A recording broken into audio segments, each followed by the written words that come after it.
compañeras, el nuevo proyecto alternativo de nación adopta un punto de vista fundamental sobre la cultura. Esta no es un ámbito o aspecto de actividad humana, una esfera aislada o separada del resto de la vida. No es un desliz o un defecto que no se haya incluido un capítulo o apartado sobre cultura. En cambio, la dimensión cultural atraviesa todo el proyecto, iluminando y otorgando profundidad política, socioeconómica y sobre todo moral al conjunto de los cambios que se propone para crear el país justo, democrático, solidario y fraterno que deseamos. Cuando se habla en el nuevo proyecto de alcanzar el crecimiento económico, la democracia, el desarrollo y el bienestar, se indica que solo será posible con una revolución de las conciencias sustentada en la cultura del pueblo mexicano.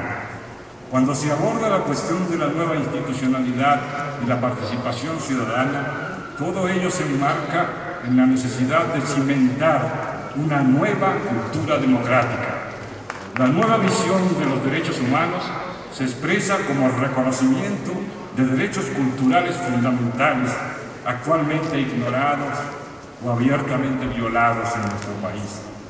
La diversidad es enfocada en su vertiente cultural y biológica, pues se trata de crear una nación pluricultural y respetuosa del medio ambiente.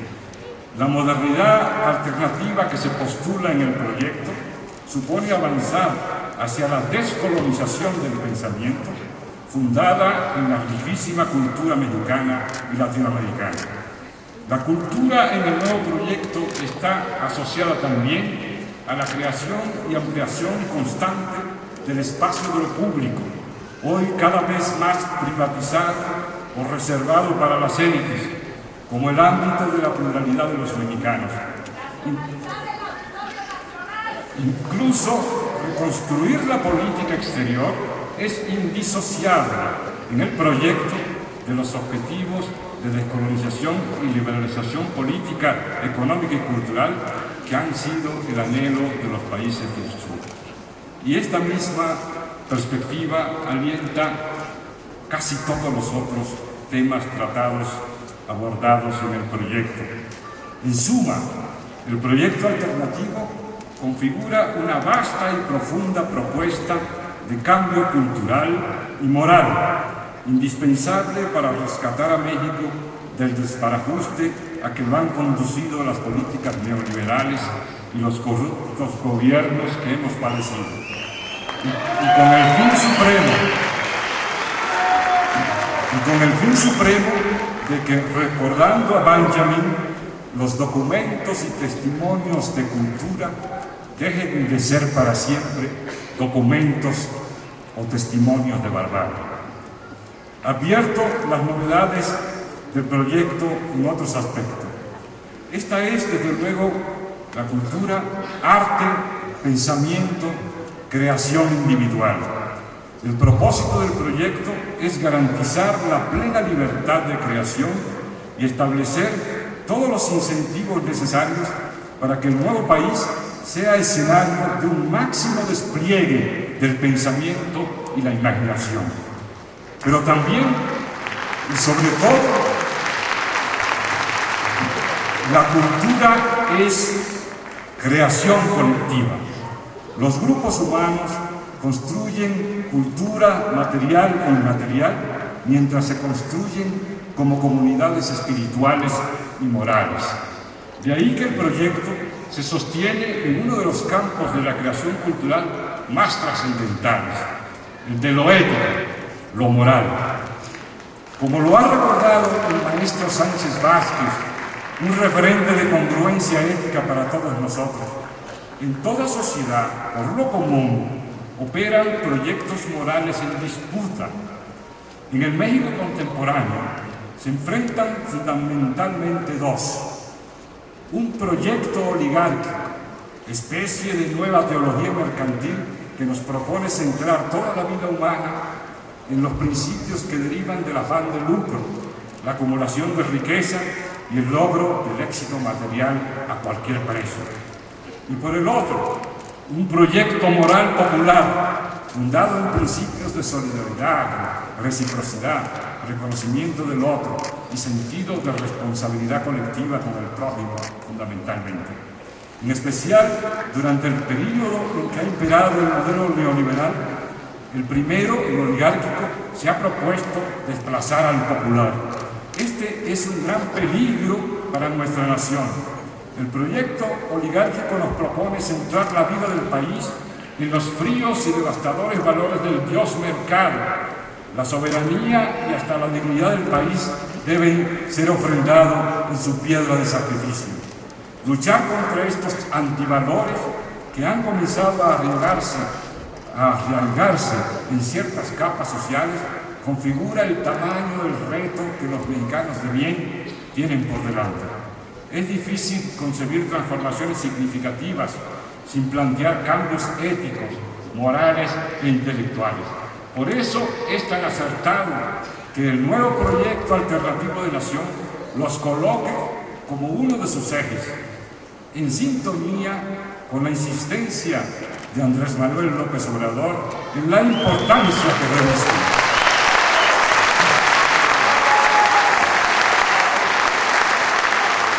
Esto se sintetiza en la urgencia de crear una nueva corriente de pensamiento y en el renacer de una nueva conciencia en el pueblo mexicano. Si no logramos frenar y revertir los efectos de la moral oligárquica, egoísta, individualista e individualizadora, que procura destruir las raíces morales, populares, acumuladas a lo largo de siglos, estaremos en grandes dificultades para promover los cambios que necesita el país.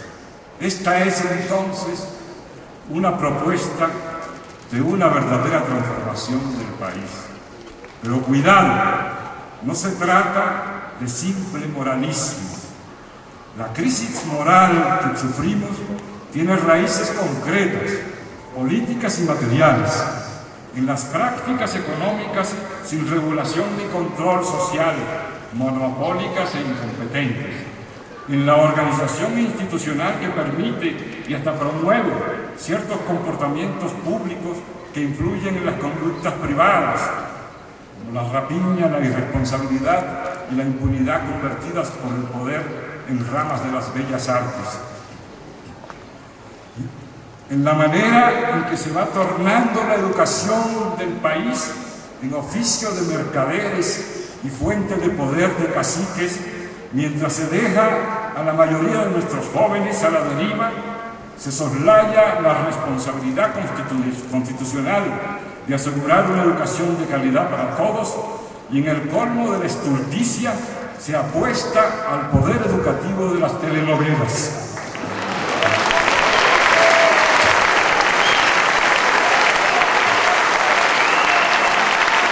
Así pues, el proyecto alternativo apuesta por un nuevo pensamiento, nuevos valores, una nueva conciencia nacional e implica medidas prácticas, profundas en el campo de la educación, la investigación científica y tecnológica y por lo que hace a la promoción y gestión cultural, partiendo del principio fundamental de que la cultura no puede estar solo a merced de las llamadas industrias culturales y que sus frutos no pueden ser equiparados a cualquier mercancía.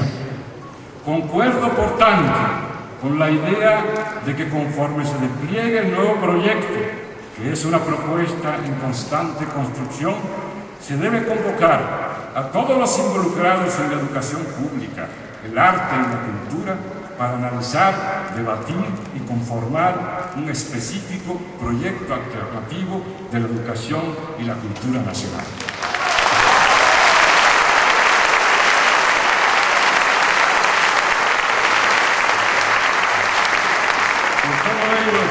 Amigos y amigas, bajo nuevos principios morales debe hacerse todo lo indicado. Cuando a mediados de los 70 profesores de ética fueron expulsados de sus cátedras por oponerse al franquismo, el catedrático de Estética de la Universidad de Barcelona, José María Valverde, traductor de Joyce, presentó su renuncia.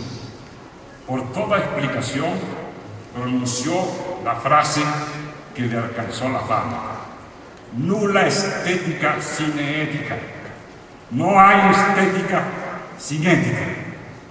Este acerto, en nuestras condiciones actuales, debe extenderse a todos los campos de la vida nacional.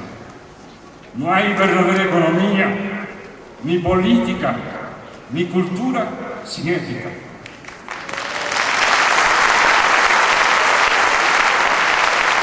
Este es el sentido exacto del valor de los valores. La crisis que vivimos no es solo económica y política, ha insistido López Obrador. Tiene que ver también con la pérdida de valores fundamentales y su sustitución por otros que incrementan la descomposición y la desorganización. De ahí la insistencia de nuestro proyecto en que se requiere impulsar en el país un nuevo estilo de vida, de acuerdo con el cual la mujer y el hombre valgan por su trabajo, su creatividad, sus acciones solidarias, su fraternidad y no por la posesión de riquezas.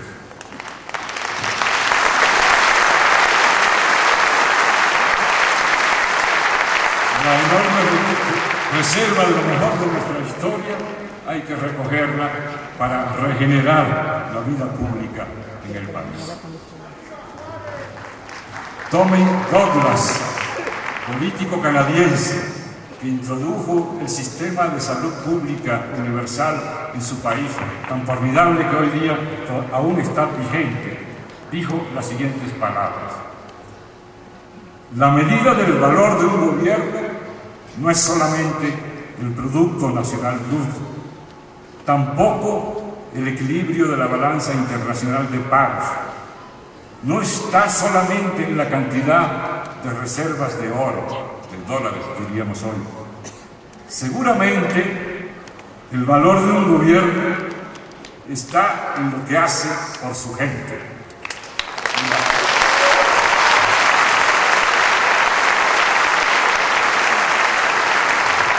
La medida, continuaba Douglas, en que ese gobierno mejora su calidad de vida, mejora la asistencia de salud, le da mejores medidas de seguridad. Y esto es muy importante, digo yo, mejores estándares de valores morales.